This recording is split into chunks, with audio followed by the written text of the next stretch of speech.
This is the Overtime Podcast Network.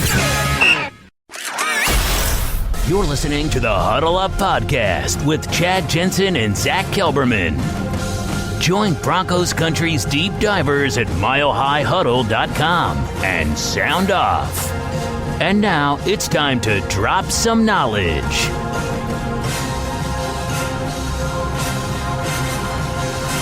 Welcome in, everybody, to another episode of the Huddle Up Podcast, presented, as always, by Mile High Huddle and 24/7 Sports. I'm your host, Chad Jensen. With me, as always, is your Denver Broncos reporter for 24/7 Sports. He is Zach Kelberman. Zach, we sit here on Sunday evening getting ready for another great week of covering the Denver Broncos, and we have to feast our eyes on this crap show that they're calling the NFL All-Star Game, you know, the Pro Bowl, which I remember as a kid. Now, maybe this is viewed through kind of the scope, you know, the limited worldview of a child and / teenager, but I can remember in the 90s, man, like watching Anthony Miller when he was a Bronco at the Pro Bowl, and late 90s, mid-90s, whatever that was, and just like the overall effort, like it still felt like an NFL game. Not anymore, man. It's a joke nowadays. It really, I didn't even watch 1 second of it. I remember as a kid years ago, I used to live for the Pro Bowl. It used to be, you know, the NFL's All-Star Game. You know, it's the biggest collection of talent in the world, and now it's a glorified two-hand touch. So I'm not about it anymore. It definitely is a joke. Yeah, I mean, whatever it was, 2 or 3 Pro Bowls ago, I can remember Aaron Rodgers like literally getting pissed during the game, throwing his hands up because guys were showing zero effort. And at a certain point, the NFL either needs to really incentivize the players in order to make it a viable product on the field. Like, for example, instead of each, I think it's like $75,000 they get or something for the winner. Yeah, they get paid either way. I mean, they're still getting paid. And for a guy like Philip Lindsay, who's fresh off of making nothing to, you know, he made $500,000 as a rookie. And he scrounged some pennies to get to Orlando finally. Right. Well, and so that if he were on the winning squad to make, I mean, for a guy like him, that's a significant paycheck, right? But for the majority of these stars in the NFL, it's nothing. So you got to incentivize these players, like come up with a better system, even if it's just straight paying them more money. Like, look, the winners get $250,000. I guarantee you'd get a bigger and better effort from the players overall, and it might cost the NFL a little bit more, and they'd have to figure out a way to fund that. But the owners got the coin, dude. I mean, it's a $12 billion nut. Also, do it after the Super Bowl so more players can attend. The rosters don't have to change, and you don't have to have 5 alternates play. It's just a joke. It really is. It's a disgrace, and the NFL has trended downward in a lot of different directions for a lot of different reasons, and the Pro Bowl is one of them. Mm-hmm. I agree, and we're not going to be able to solve all the NFL world's problems, though we are the football priests. We can't save the entire world. That's a conversation and a topic and an issue for another time that the mighty ginger himself, Roger Goodell, is going to have to figure out someday, somehow. But in the meantime, we got a lot to get to today. But first, a couple matters of business. You guys make sure you're following the show on Twitter, at HuddleUpPod. If you want to get in on the mailbag questions, you're going to want to make sure you're following the show also. Wherever you're subscribing, whatever podcast platform you consume this show on, make sure you rate, leave a creative review, 5-star review. Hook us up. Do your boys a solid. Especially crucial on iTunes. Shout out to the YouTube listeners. You guys make up, I don't know what it might be, 20% of our listening base. So shout out to you guys, and that's growing each and every week, basically. I mean, I looked at it last time. We just started that account, our YouTube channel, so that we could put the podcast on YouTube about a year ago, and it grows a little bit slower than some of the other social channels we have with our website, but it's over 2,000, and the vast majority of those subscribers on YouTube are there to listen to the podcast each and every day. So shout out to you guys. Appreciate you guys. And also, we got to give a shout out to our podcast network that we joined earlier this month, the Overtime Podcast Network. Things are going great.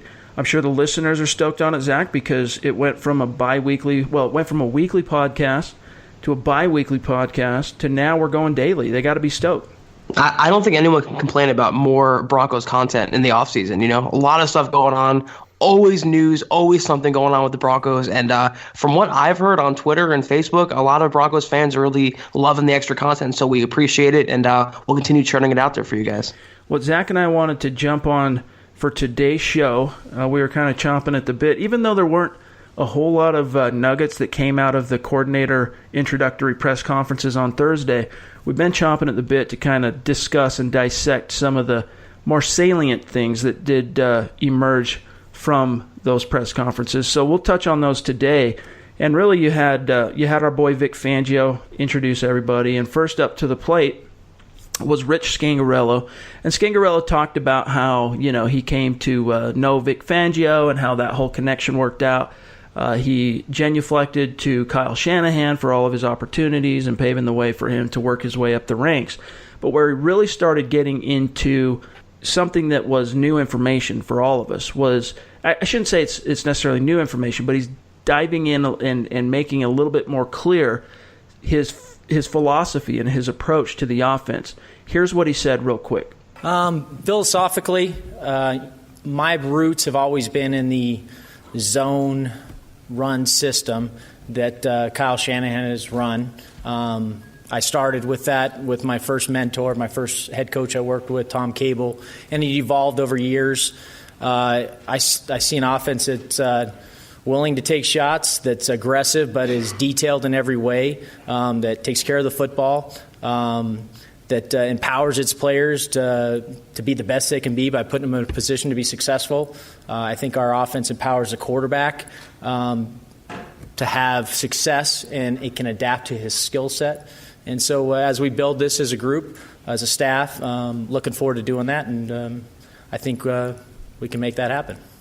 So some interesting takes there, gives you a little bit more of a perspective on what his overarching philosophies are, and we're going to dive a little bit deeper into some things Scangarelo said in a separate conversation with Broncos TV on tomorrow's episode, so stay tuned for that.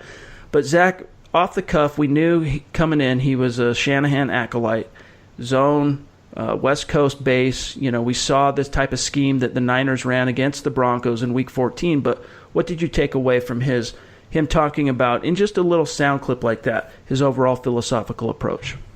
Well, I mean, I appreciate it from a first-time offensive coordinator, a guy who's still cutting his teeth in the NFL and getting a huge opportunity, a guy who hasn't had much chance to look over the game tape from last season, study Case Keenum, study the Broncos offense in detail. One thing that jumped out to me, though, with most of his quotes, he mentioned Kyle Shanahan a lot, almost, ad nauseum. And it's like, we want Rich Scangarelo. We don't want Kyle Shanahan. I mean, some of us did, but we're not getting him, So he needs to be his own coordinator. And I hope that tendency in his first press conference does not carry over and he tries to be Shanahan. I want him to be Scangarello. So right. Based on his philosophy, I like what he's bringing to the table, but in his first introductory presser, we can't glean too much. We can just see that he has some big influences, but I think he's going to lean a lot on Fangio, a lot on Munchak, and whoever he brings in as QB coach. I think one of the reasons for that, as far as him, really bowing down to Shanahan with all of his public remarks, is the fact that, he's really worked his way up quickly in the NFL ranks from being a quality control guy to a position coach to an actual offensive coordinator gig within 4 years in the NFL, which is not, I wouldn't quite say unprecedented, but he's up there. It doesn't happen all that often in that short period of time. And so what that means is it's a complete lifestyle change. And I'm not just talking about the responsibility of it and how that changes your daily grind and the overall scope of your responsibility.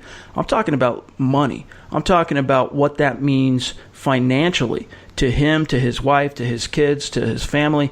It's a complete makeover financially, and you're skyrocketing up the chain, so to speak. And so, if it were you, if it were I think we would be extremely grateful for Shanahan, for whoever that might have been, paving the way for us. And I think that's probably why you hear it come out as much as it has thus far, is because he jumps from making whatever it might have been, probably a little less than $100,000 a year as a position coach, maybe somewhere right around six figures, to probably pushing $1 million a year. I mean, it's a significant uptick. So hats off to him. It's a great opportunity. And obviously, the guy I'd probably be thanking a little bit more in my verbiage publicly is Vic Fangio, the guy who actually offered me the job, for what it's worth. But yeah, it comes back to, John Elway. All signs initially point to Gary Kubiak, and both Zach and I here on the podcast, and most of us on our website, our analysts and writers, we were like, we understand, get the band back together. It's what you know, the West Coast, the zone, the system, it brought 3 world championships to the Broncos. We get that, but things are changing. The last 3 years of, well, really the last 4 years of Broncos offense has been excruciating. Come on, you got to move forward. You got to evolve. And so it's good on one hand that Scangarelo is bringing in a philosophy that is familiar to Elway, that is familiar to the organization, that's familiar to the personnel, but at the same time, he's a guy who also has talked a lot on Thursday. We'll get into maybe some more of his quotes in this regard a little bit later, about evolving and utilizing some of these college schemes that are allowing offenses to dictate to defenses in the NFL. Yeah, and you made a good point because he's familiar with that Shanahan zone blocking scheme, but he's also new and up and coming in the NFL. And to your point about owing to Kyle Shanahan, yeah, personally, I would also be very appreciative. He pretty much got him this job because he took him from every stop he was in Atlanta, and then now with the Niners, now with the Broncos. So I would owe a lot to him also. I'm just saying I want to see what Scangarello can do as a coach. I don't want to see just repeat ideas from Kyle Shanahan. That's all I'm saying with that. But yeah, I mean, on paper, he's a huge upgrade. He's exactly what you and I both wanted. You and I both badly wanted Zach Taylor as the Broncos OC. We wanted a younger guy at the position. We weren't considering Scangarello, but it's obviously fits that mold of what Elway wants to do, and rightfully so. He wants to look with foresight and the long term and not in the short term. Gary Kubiak predated old sense. It's a new school approach, and I am absolutely on board with that. Yeah. He also talked about Case Keenum, which was interesting because a month ago even it seemed pretty much a guarantee because of his contract that Case Keenum was going to be a Bronco in 2019. But as we've gotten farther into the offseason, more and more has begun to come to light that really kind of puts into question his standing on the team. Will the Broncos try and trade him? Are there any teams out there that would be willing to absorb or take on a contract like that? Would a team like the Giants, if Eli Manning ends up leaving, or if they part ways with Eli Manning, could that Pat Shurmur connection be rekindled? And would the Broncos just outright cut him, or would they want to keep him and tag him up with a young drafted quarterback that he could mentor? But all of a sudden it's in question, and yet Scangarello, that was I think the third question he was asked on what he's seen in Case Keenum. And then his answer I thought was kind of interesting because we learned from Chris Biederman last week that Scangarello, is an extremely meticulous scouter of quarterbacks. And even in 2017, the Niners had just orchestrated that blockbuster trade to acquire Jimmy Garoppolo less than 3 or 4 months previous, and he's putting together a meticulous report for the Niners on the soon-to-be free agent quarterback Case Keenum, coming off that monster year in Minnesota, gets to the NFC Championship game and whatnot. So we learned that he's doing those things. Here's what he said real quick about Case Keenum, where he fits in, how he views Case Keenum going forward. Well, the first part, as far as Case goes, I'm excited to work with Case. We were not in the market for a quarterback in San Francisco last year, but he was a free agent, and I did my due diligence on him, and he really played outstanding in Minnesota, and he was a big part of helping them get to where they got to that NFC Championship game. And he's gritty, he's a winner, he's competitive, and you could see that on the film. I think in our system, and I think you could see that based with Kyle's history, and that's what I believe as well, and in San Francisco where I was directly coaching those guys. Each guy's a little unique, and you have to adapt to them. And I see traits that we can help Case be the best he can be, and that's our job as an offense, the players around him, and really to empower him to really play confident like he was in Minnesota and continue to keep that going and no doubt help him be the best he can be. So one thing that's interesting there is he really emphasized, obviously, that he did his due diligence on him. He really respected what he saw from Keenum in Minnesota in 2017, called him a winner. Everyone calls Case Keenum a winner, which I don't really get because aside from his 2017 season, his one-year wonder season, he's not really ever been a winner. He's got a losing record as a starter in the NFL, but I digress. He talks about, it sounds like it's kind of one of those things, Zach, where if Scangarello, if push comes to shove and he's got to make some hay with Case Keenum, he's got to make some lemonade out of lemons, that he's confident he can make it work, but maybe that's not necessarily his ideal path forward as OC. Well, what he said kind of played on my last point is that he mentioned Keenum in Minnesota and not Keenum in Denver. He hasn't had that time yet to sit down and watch that film. So he wasn't going to give any groundbreaking analysis. He's not in that position yet to make a decision. And the Broncos don't even know. Fangio said Keenum's the quarterback right now. Elway said he's sticking with him, but he's a short-term fix. Those plans haven't been made yet. But for now, they brought a guy in. And even Scangarelo knows they brought him in to develop a young quarterback. Case Keenum is not the future of this franchise. The future of the franchise is not yet on the roster, whoever it may be. So can he work with Keenum? Can he get more out of Keenum than Bill Musgrave did? Sure. It's not really saying much. But is the sole reason they brought Scangarelo in to develop Case Keenum? I don't think so. I think that's for the next quarterback on the roster. So what he knows right now is what he saw in Minnesota. But as we saw last year, Keenum in Minnesota and Keenum in Denver are two different quarterbacks. So I think he's going to have a big project ahead of him with Keenum.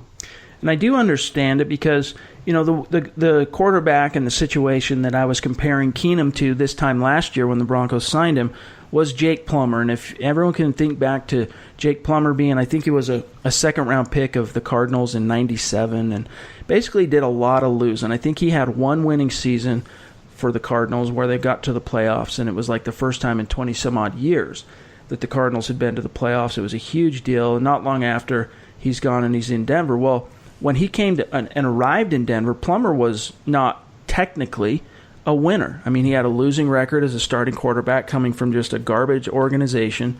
But in Denver, because he had the spirit of a winning quarterback, he had that competitive edge, that winner mindset, and then he stepped onto a team that was led by Mike Shanahan, still had a lot of great pieces. The Broncos went on 3 consecutive years of making the playoffs, got to the AFC Championship game in 2005 and lost to the upstart Steelers under Ben Roethlisberger. But that's what I think people mean, Zach, when they talk about Keenum being a winner. I mean, technically he's not. He's got one winning season as a starting quarterback, which has really fudged his numbers. Otherwise, if you look at it from a winning percentage perspective, you take 2017 out of the equation, his winning percentage is about what it was as a starter in Denver this past season. He's about a 6-10 quarterback as a starter. Right. It's a what have you done for me lately league, and people know that it's 2017. He brought him to that game, the NFC title game, but now they know that he was in Denver last year and he was not the same quarterback. So his reputation, I feel like, around the NFL is now more geared toward what he did with the Broncos than what he did with the Vikings, and he is what he is, and he is not a starting quarterback in the NFL. It's just, he reminds me like a Chad Pennington type of this generation, even though Pennington was more successful. Just a great guy, a good leader, that fire type. He never gives up, very gritty. Every cliche in the book, he just does not have it physically. That's what separates him from being a long-term franchise caliber quarterback, and that's the reason why he's not going to be on the roster this time next offseason, if not sooner. Right. But you're right. I mean, Scangarelo, he hasn't had time to evaluate the roster, go through the film yet. And I think when, I made a little bit of a stink about this in a written piece on the website. I think it was Thursday evening after the press conference when Fangio said, look, we have better things to be doing with our time as the coaches. That's why we're not in Mobile at the Senior Bowl. John's there, Matt Russell's there. It's not like the Broncos are not doing their work at the Senior Bowl, but we as coaches, we basically, to paraphrase them, we have bigger fish to fry. And I think that's really getting to the crux of it is that, look, you got 2 new coordinators coming in, to say nothing of Fangio as the head coach. They have a lot of work to do in terms of, finishing their coaching hires up. I mean, we still have a quarterbacks coach left to hire under Scangarelo. They got to go through the personnel, watch film on last season. They have to evaluate the pending free agents, which the Broncos have a ton this year. Mm-hmm. They have to evaluate some of the cap casualty guys that are on the bubble and decide as a coaching staff what their recommendation is going to be to John Elway in terms of, like Ronald Leary, for example. Is this a guy we want to try and keep? Do we feel like we can get more out of this than what the team's been able to get his first 2 seasons, both of which he spent more time on injured reserve than he did on the field? Or, is it time to cut bait type thing? And so the time's going to come for Fangio, for Scangarelo, for Donatel, for all of them to contribute to the scouting process that Elway and Russell are undertaking right now. But first things first, they have to get their ducks in a row as a very newly hired coaching staff. Yeah, I have no problem with them being back in Denver while Elway, Russell, and some scouts are in Mobile. Absolutely no problem with that. It's a new coaching staff, and pretty much every point that you just mentioned is what I was going to say. They really had to prioritize, and you have Elway, who's a trusted scout, who he believes, and you have Russell, who's his right-hand man. You have the people who should be there for that reason. They're going to be at the Combine. They're going to be at pro days doing interviews. That time will come. But for right now, with so many new moving parts, they should have been in Denver, and they made the right choice being in Denver. Well, and this was my one gripe with their decision is, the timing of when they chose to introduce the coordinators. I questioned because it was interesting. Yeah, I mean, half the media wasn't there. Right. Elway wasn't there. They're all down. Well, half of them, as you said, they're in Mobile, and it's like you could have done that next week, right? You could have introduced everyone next week, and maybe. Okay, Fangio's got a lot to do. He's going to get his time with Elway scouting and going through film on prospects. I get that. Donatel, he's probably just going to do whatever Fangio tells him to do. But I would have really liked Scangarelo to have been in Mobile for the purpose of checking out the quarterbacks that were there, specifically Drew Lock, Daniel Jones, even Will Greer, who completely bombed. We'll talk more about that either later in this show or on tomorrow's episode. But so I wonder what opportunities may have been missed in not having Scangarelo there for that purpose. Because one of the things, as someone who's covered the Senior Bowl in person, one of the cool things if you're a scout or a coach or a GM there to evaluate talent is, because when I first went there, I was shocked, Zach. Everyone flies in on a Monday night. They are there for Tuesday, Wednesday, Thursday practices, and there's a few media events in the evenings of all three of those days. And then everyone flies out, including the scouts and GMs. I mean, when I flew out on a Friday, okay, the game's the next day on Saturday. I flew out on a Friday. I'm sitting in a plane that's flying from Mobile to Houston. The entire plane is full of Kansas City Chiefs scouting department. I'm literally sitting right next to the general manager of the Kansas City Chiefs, who at the time was John Dorsey. Meanwhile, you got Elway jet setting in on his own plane. Boom, boom, in and out. You got John Dorsey and the Chiefs flying coach for whatever reason. But anyway, everyone bails on Friday. And so the game is played Saturday. It's televised. And basically the way it's viewed is the game can be viewed and broken down by coaches and scouts on film. But the reason they all fly into Mobile and descend on that town is because those 3 games or those 3 days of practice, they get to see how these players respond to coaching, to instruction, to technique, to actual one-on-one competition. And, because a lot comes out in the wash when you see how a player measures up in a one-on-one drill type of scenario. So it's those type of things, Zach, that make me wonder if maybe an opportunity was missed. It's not by any stretch end-all be-all for Scangarelo. Oh my gosh, he missed out on the Senior Bowl. Therefore, there's no way he can have an educated, influence on what the Broncos do in the draft. I'm just saying you don't know what opportunity he might have missed. Yeah, I mean, I thought it was interesting also and kind of odd that they waited a little while and they did it on the end of the week on a Thursday when if they waited till Monday, the Senior Bowl would have been over, the Pro Bowl's over, more people back in Denver would have made more sense. And you bring up a really good point that I hadn't considered. I tend to agree with that maybe Scangarelo, considering his work with young quarterbacks, should have been at the Senior Bowl with a lot of young quarterbacks right now. I do agree with that, but the only thing I can think of is that they trust Elway's opinion above his right now, and they trust Russell's opinion, and they supposedly like Drew Lock, and they'll go with that. Yeah.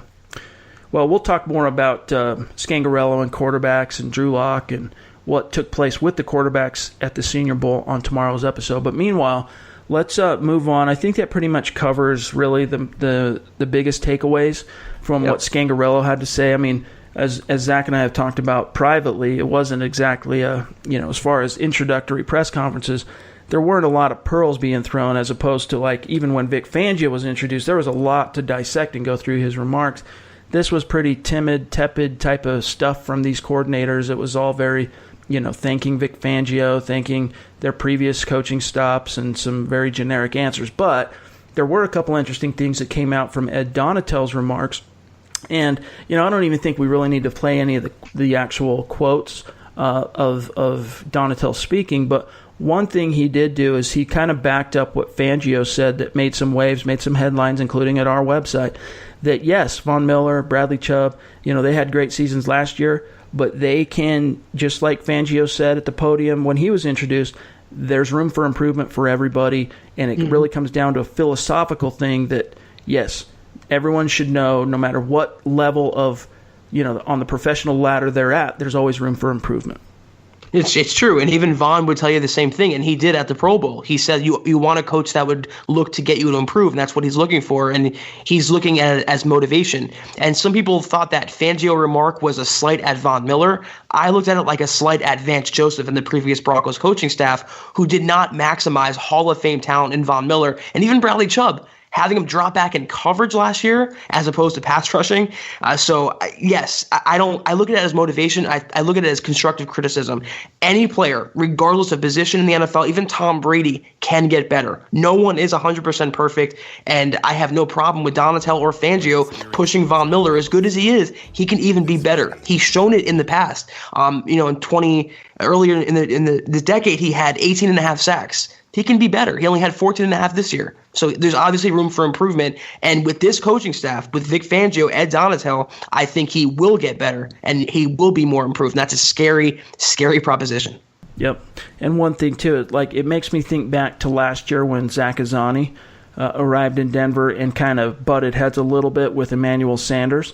And one of the quotes I think back to during that time, it was during OTAs that this came out, Sanders said, I'll actually read the quote I have in front of me. He said, "Oh, yeah, we butted heads at the beginning. Obviously, the new coach coming in, he has his ways. I have my ways of doing it. It took me to the 2 Super Bowls and to 2 Pro Bowls. We butt heads, but at the end of the day, we have a common goal, and we want to win. We've been working it out, and I've been listening to him. He's been listening to me. It's starting to pay off because he always tells me, and here's the reason I'm reading this quote, you can get better. You know that, right? And I'm like, okay, and I'm listening, and it's starting to work, close quote. And that's really, you're talking obviously in terms of caliber, Emmanuel Sanders might not be on the same scale as Von Miller in terms of the best player at his position in the league, or one of. You could say Sanders may be top 20 player at his position, even though he's getting long in the tooth. But having his position coach remind him, you can get better. You know that, right? That's something that I think can inform the performance and the overall mindset of every Bronco in that locker room. And it actually is something I think fans should get excited about, and especially hearing, as you said, Zach, that Von Miller is buying into that already. It's a culture change. After the last 2 years of Vance Joseph, it was Club Med at Dove Valley. It needed to be a culture change. And Vic Fangio and his coaching staff, there's no more death by inches, like they said. There's no more easy way out. There's no more rounded corners. There's no more easy way of doing things. They want production. They want to maximize talent, and they don't want excuses. And that's exactly what Von Miller, even him, and all these Broncos teammates need after the last couple seasons. We also learned from Ed Donatell that at this point, it is yet to be determined exactly where he's going to be on game day because, as we know and we've talked about on the show, Vic Fangio, who in only 1 year of his 19 years as an NFL defensive coordinator, only one of those seasons did he spend on the sideline calling plays. He likes to be up in the box where he can get a full picture of how teams are playing and get a full scope of seeing what's going on. Your view, and he's even said it, I think on Thursday, Fangio said, that it's the worst place to watch a football game is on the sideline. And I get that. It's you from a scope perspective, a perspective, you're not seeing the all the pieces moving. And so to me, even though they're not admitting it yet, and we know they're going to work out a lot of kinks and they're going to use the exhibition preseason games to work these kinks out and figure out what their dynamic is going to be. But to me, Zach, I see this working out to where Donatell is probably going to be upstairs and be Fangio's eye in the sky, so to speak. That's right. And they might sacrifice a little bit of Donatell's interpersonal stuff with the players on the sideline in terms of going through cut-ups, telling the players while he's on the sideline what he's seeing, why didn't you do this there, you need to do this, that, the other, whatever. Whatever they'll sacrifice there, they hope to make up for in having his expertise and the way that both he and Fangio view the game from, being on the same level. One guy eye in the sky, though, this time, one guy's on the sideline. I'd be stunned if both Fangio and Donatell were on the sideline. One has to be up in the box. And don't forget, the Broncos also hired Brandon Staley, and he'll be on the sideline, so he can relay some calls, and there'll be some transition there. And Donatell being in the box, being a former secondary coach, it gives him an all-22 look at the field, so that could help out the Broncos secondary, the Broncos defense. So, yeah, I'm with you. I think he'll be up in the upstairs this season for the Broncos. Well, that pretty much covers really the bottom line takeaways from the remarks of the coordinators. Tom McMahon spoke, and basically the only interesting thing that came out of his remarks was him talking about, the nature of the NFL coaching world, where you don't know each and every year where your job is going to be in terms of how surprised was he that he got to stay type thing. And so it was all pretty run-of-the-mill from Mr. Tom McMahon, though we're both excited that he was retained. And even Fangio said, Zach, that he made some calls around the league. Everyone he talked to had nothing but good to say about Tom McMahon. I mean, the one thing that they struggled with last year, and the one thing that McMahon actually harped on in his press conference, is the Broncos' return teams. They have to be better, he said. But it was night and day from Brock Olivo. I mean, you're talking about a first-time coordinator versus a well-respected, renowned special teams guy who's been around the NFL block a few times. So, it was a no-brainer to bring him back. He's one of the better coordinators in the league. Here in a second, we are going to take a peek inside the Mile High Mailbag VIP edition. We'll do that right when we come back. This is the Overtime Podcast Network. Okay, so it's that time of the week where we take a peek inside the Mile High Mailbag, because Zach and I are your football priests, and we pride ourselves on being able to offer you the absolution and the answers to your burning Broncos questions. And we really like to feature the VIPs and give them an opportunity, first come, first served basis, to take a swing at the plate, so to speak. And this one came from Stud Lee. Now, these questions are coming from the MHH Insiders VIP forum on the website over at milehighhuddle.com. If you are not a VIP subscriber, do us a solid, subscribe, rectify that. Not only can you get in on these VIP mailbags, but you get access to the MHH Insiders forum, which is where we're sharing all of the insider stuff we pick up, which especially during this time of year is quite a bit on what the Broncos are looking at in the draft, who they're liking. Are they making calls around the league? Are they looking at trades? This is the time of year we pick up the most information, and we share it only on that MHH Insiders forum. So as a VIP, you get access to that, as well as any of the VIP content we produce on the front page, from film room breakdowns on your Denver Broncos. We'll be doing some film breakdowns on the draft class coming up, and then once the Broncos make their picks, the guys will be doing draft-oriented film breakdowns on each pick the Broncos make. So go to the website. There's a green banner. Click it. Subscribe. You can go annual. You can go monthly, whatever you choose to do. And then you're locked in. And it's a great way to support what we're doing here. The time we put into bringing you this content, that's a good way to support what we're doing, keep the ball rolling. But this question comes from Stud Lee, who's got about a month under his belt, it shows here, as a VIP subscriber. His question, Zach, is, what would be considered a successful season for this new coaching staff? Do they need to make the playoffs in year 1 or 2? Even though Elway is allergic to the R word, rebuild, will this coaching staff be given more time to turn it around than the last one, which we know they only got 2 years? He'll get at least 2 years, and the first season is always a honeymoon season, regardless. So there's no danger for Vic Fangio in the first season.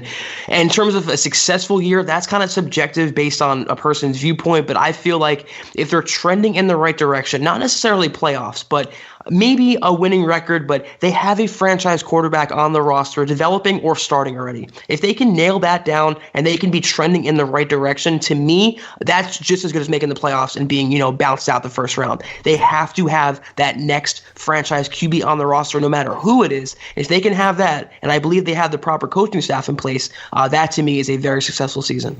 That's a good point. I mean, how do you categorize successful? I mean, obviously, it's got to be a winning record, and it's got to be playoffs. That's what I would consider to be successful. But even if the Broncos aren't able to quite get there in a single-year turnaround, if they have more of the pieces they need for the championship puzzle in place, such as the number one thing they're missing now that Zach alluded to, the franchise quarterback, and if they can get that guy in the draft this year, and even if they only go 8-8 next year, and the young guy started half the games, to me, I would view that as a successful season. And the only other thing I would say, too, to piggyback on top of what you said, is that this is the last head coach John Elway's going to hire. So he's got a 3-year window. Elway's contract runs through 2021. That's how long Vic Fangio has to make an impression and turn the ship around. If you really want to get down to brass tacks, that's the truth. One more here from Enuzum. 37, 15 months. He's been a VIP subscriber. Appreciate you. At this point, would it be considered an upset, Zach, if Denver doesn't land Drew Lock in the draft? I'm on the fence about him. As long as he doesn't have to start right away, he could be all right. Would it be an upset if the Broncos don't land Drew Lock in the draft at this point? An upset? No, because there's quarterback needy teams that are ahead of the Broncos who like Drew Lock also and like Dwayne Haskins. An upset? No, but that's all the tea leaves are suggesting the Broncos are going to be in on Lock, and he'll probably be a top 10 pick. That's probably his floor for the draft, the number 10 overall pick. So an upset? No. The Broncos are one of the favorites right now, but there's a lot of teams hot on his trail after a pretty good Senior Bowl, the Broncos included. They're going to have competition. It would not surprise me. I'm not. The VIPs know what I'm talking about here from some of the information that's been shared on the forum. But it wouldn't surprise me if Elway's been working the phones already a little bit to touch base with some of the teams ahead of him from a strategic perspective in the draft. Hello, John Lynch. And say, hey, what do you think about maybe swapping me? What would it take? Start feeling out what the cost might be, because there's the value chart, which you had a series of tweets, I believe, Zach, on this subject earlier this week. There's the value chart that teams go off of, but it's not gospel, it's not Bible. Sometimes teams deviate from that. And so at this point, Elway's got to at least test the waters and see what some of these teams might be wanting in an exchange to move up, because I agree with you. I think 10 is the floor for Drew Lock, and that's where the Broncos sit. I think if you really want to get him, you're going to have to move up and get closer, which would mean for the Broncos, you'd have to be so sold on Drew Lock that you're willing to give up a little extra capital, maybe even a first-round pick next year, but certainly a second and a third-round pick this year or next year to get him. So we'll see how that shakes out, but there's a lot more info on this for those of you who are not VIP subscribers on the MHH Insiders Forum. I encourage you to check that out. Next one here comes from No Fly Zone 2125. 13 months he's been a VIP subscriber. What a stud. He says, with the coaching introductions out of the way, it seems like we have some coaches that seem like they know what they want and are doing and what they're doing this time. How do you guys feel about the coaches? How do you guys feel about how the coaches are going to lead this team? There we go.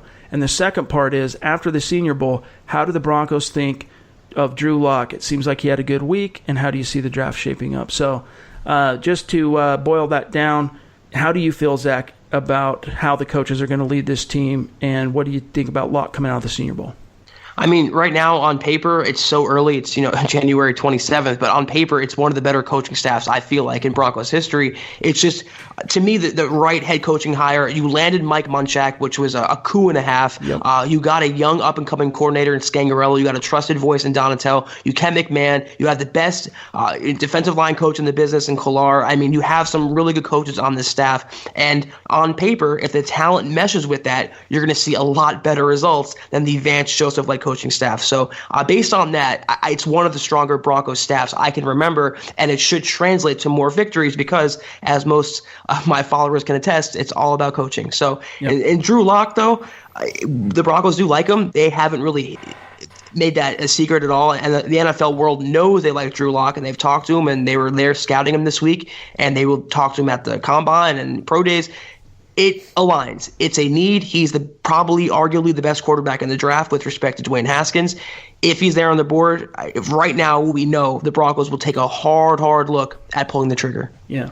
I mean, if it were Drew Lock sitting there at pick 10, I would almost guarantee that he would end up being the pick. But, again, you got a question now at this point in a quarterback-desperate league. Some of these teams are also connecting the dots and seeing what caliber of player he is. He did have a really good Senior Bowl week, played well in the game, made a great throw even though his receiver dropped it. That should have been a touchdown on a post route over the middle where he showed a great ability to drive the ball, had some touch, and put the ball right in the spot where no one else could get it. In order to do that, his receiver had to kind of go low for it, but that's where, I mean, it was kind of a next-level ball placement type of thing that is just pure arm talent. You just don't see that from every quarterback at the Senior Bowl. So every other team is seeing that. All the other quarterback-needy teams, especially the ones ahead of the Broncos in the draft right now, they're seeing that too. So, but getting back to his question, No Fly Zone 2125, about the coaches, I mean, I concur with Zach that this is you got to be excited about this group of coaches, and especially the coordinators, the position coaches they chose to retain. There is a lot to be excited about and feel confident that this time around things are going to be different. But again, I say, and Zach's not wrong when he says coaching, or that it's all about coaching. I don't disagree, but I do say that if you don't have that crucial piece which is a franchise quarterback, the coaching can only get you so far. And you look at all the young guys and the guys on the last, the coaching carousel from 2 years ago. You look at McVay. I mean, he stepped into a situation where it was the perfect storm. He had a young quarterback, franchise guy waiting to go. Boom, they hit the ground running. They're in the Super Bowl 2 years later. And that's the way for every coach, whether he's a young guy, a retread, or a run-of-the-mill head coach getting his first opportunity to be the head man. The ones who have success right away or within a relatively short window, Zach, it's the guys who have a quarterback in place or are able to quickly get a quarterback that they can build around out of the gates. There's no disputing that. There's no doubting that. I'm fully in agreement with that. The only thing I will say is Gary Kubiak went 9-7 with Trevor Siemian, and the Broncos were in contention with Case Keenum. So better coaching, to me, it goes a long way. I agree with you, though. If they don't have that franchise quarterback, it is all for naught. Ultimately, you can skate by, but you'll never have long-term continued success. Until they establish that QB, they're not going to have that. So I agree with you to that extent. Here's a hypothetical. Even with the injuries the Broncos sustained last year, if you had this coaching staff coaching the Broncos last year, do the Broncos finish better than 6-10, Zach, in your mind? And if they did, yes. What do you think this coaching staff could have gotten out of that injury-decimated Broncos roster last year? I mean, a playoff berth, I don't know about that, not a wild card berth, but I feel like a couple more wins, and it would have just trending in the right direction, something to inspire hope in the fan base, not ending on the downturn and firing coaching staff. So they wouldn't have been a legit playoff contender. The injuries was just too crucial. You lost so many star players. But to me, some of those losses were squarely on the Broncos coaching staff, and if they had a better coaching staff in place, they wouldn't have lost those games. I think the Broncos would have had at least 2 more wins. I can think of 2 games specifically off the top of my head that Vance Joseph and his coaches botched. Right. So I think at least you would have had an 8-8 squad, if not possibly 1 or 2 games, maybe even better. But imagine that same coaching staff with a bona fide young franchise caliber quarterback. And then that's where you get from a team like the Chiefs going from, pushing the playoffs to all of a sudden in the AFC Championship game and really kind of almost in a way being robbed of getting to the Super Bowl. That's how it happens. Those are the stars that have to align, which is why for me, Zach, I continue to remain emphatic that Elway is going to pull out the stops for a quarterback, which ties into the next question here. We got Drew Lock on the minds of the VIPs. Jedi Joshua 58, who joined the VIP subscription a month ago. Stud, longtime listener to the show. We love you, bro. He says, hey, brother, you think it'd be worth Elway pulling out the stops for Drew Lock? Because I don't think he's going to be there at 10. Now, we've already touched on this as a topic, Zach, but let's look at this from a different perspective in a way to still answer Joshua's question. Would the way you view Drew Lock up to this point, what you've seen from his 4-year career at Missouri, the work he put in at the Senior Bowl this past week, including his time at the podium, do you view him as a player? We don't necessarily need to know exactly where, but do you view him as a player that a team like the Broncos, that'd be worth it to make a trade up in order to secure him? I'm first coming around to the idea of Drew Lock at 10 because I feel like he's benefiting from being in a really bad quarterback class. If he was in last year's quarterback class, he'd be a 3rd-round draft pick, So to trade up to, let's say, number 2 and sell the farm, which would take a future 1st-rounder, 2nd, 3rd-rounders, maybe even a player, I don't know about that. I really don't. I feel like if he's on the board, for sure. I mean, you got to keep swinging to hit a home run, especially a quarterback. But to sell the farm and to mortgage the future, I'm a little iffy on that. He's not Trevor Lawrence. He's not Tua. He's not even Baker Mayfield from last year or Sam Darnold. I would not put that much investment into him. But at 10, I'm finally starting to warm up to that. Yeah. And really, even though we've had the Senior Bowl come and go since the last I said this, I remain at the same point as it relates to Drew Lock. If he's there at pick 10, I'm there for the Broncos. Take him. Roll the dice, team him up with an innovative coordinator and a quarterback whisperer and Rich Scangarelo, and just see what happens. Off to the races, right? Yeah. I'm not quite there yet on giving up the farm to move up, but there's still a lot of dominoes left to fall to give us the complete picture between now and draft day. So One more question, then we'll get out of here for today's episode. This comes from also Stud Lee, which is kind of shifting gears here. His question is, what are your thoughts on the blown calls in the championship games last week? And do you think the NFL, Zach, should make some changes to those plays and challengeable reviews, penalties, et cetera, in some capacity? To me, the New Orleans call was way worse than the Chiefs game. The Chiefs game was borderline, but the Saints game should have been criminal. I mean, I don't know how they don't call a penalty. You could have called 4 different penalties. They don't call one. They swallow their whistles with the game on the line. I don't know. I was rooting for the Rams in that game, but definitely the Saints got robbed, and I was rooting for the Chiefs, and I feel like the refs didn't do many favors, but that defense is a way worse problem than any refereeing. And yeah, I do feel like the NFL should amend their rules, maybe make pass interference reviewable, even though Elway doesn't believe that's going to help matters. They have to do something, though. Maybe modern technology, full-time refereeing, specialized refereeing, AI, I don't know. Alexa, I don't know what they can do, but they have to do something because it's getting out of hand and it's costing teams now legit shots at a Super Bowl. That should never, ever, ever happen. Yeah, I mean, human error and human perspective is part of what makes the game as exciting and awesome as it is, and that relates also to the officiating. But here's what I would think would be cool. Here's just a solution. Not to get too into specifics. I don't want to flog a dead horse because we don't really have any skin in this game particularly right now. But I think it would be cool if the NFL Competition Committee were to take a look at making a change where not every run-of-the-mill penalty or call, any play as it stands can be challenged by the opposing coach so long as they have challenges available and it's not within 2 minutes. Okay, so we know that, right?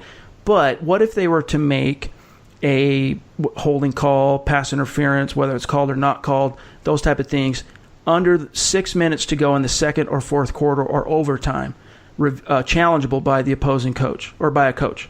So in other words, if you're the New Orleans Saints in that game, all right, you're in the fourth quarter. I can't remember exactly what the timestamp was in that game when that play happened, but I'm confident it was under 6 minutes. And you see a monumental missed call on a clear pass interference that would have swung the game. You could throw a challenge call, a challenge flag, and have the refs go in and study that. And, they'll come to you. They say, what are you challenging here? I'm challenging you guys missed a call on that pass interference there. Watch this play. You tell me that wasn't pass interference. And then they combine. Now, what if it's a different type of situation? For example, you're a team trying to close or something, and your right tackle gets called for holding, takes you out of field goal range. You have to punt, and then the team drives down, scores, and you lost the game because you got flagged for an erroneous holding call, or you perceive it to be erroneous, Zach, so you throw that challenge. But it can only happen in specific points of the game, like the final 8 minutes or the final 7 minutes of the second and fourth quarter, something like that. It's a great idea in theory, but I have no doubt the NFL in practice, if they utilize that, would find a way to screw it up. It is by far the worst run of the major 4 professional sports leagues, by far. So I have no faith in the NFL ever getting it right. We're going to have to just live with a flag football culture and constant penalty flags. It is super, super maddening. Well, hey, that's going to do it for today's episode of the podcast. Make sure you're following the show on Twitter at HuddleUpPod. You can find my partner, Zach Kelberman, at Kelberman247, myself at Chad N. Jensen on Twitter. Make sure you're following all 3 of those accounts. You guys stay up to date with what's going on. We will be back tomorrow. We're going to break down some interesting comments from Rich Scangarelo that took place in a separate conversation after he was introduced to the press on Thursday. So look for that. For Zach Kelberman, I'm Chad Jensen. We'll talk to you soon. You've been listening to the Huddle Up Podcast. Join Broncos Country's deep divers at milehighhuddle.com to keep the conversation going.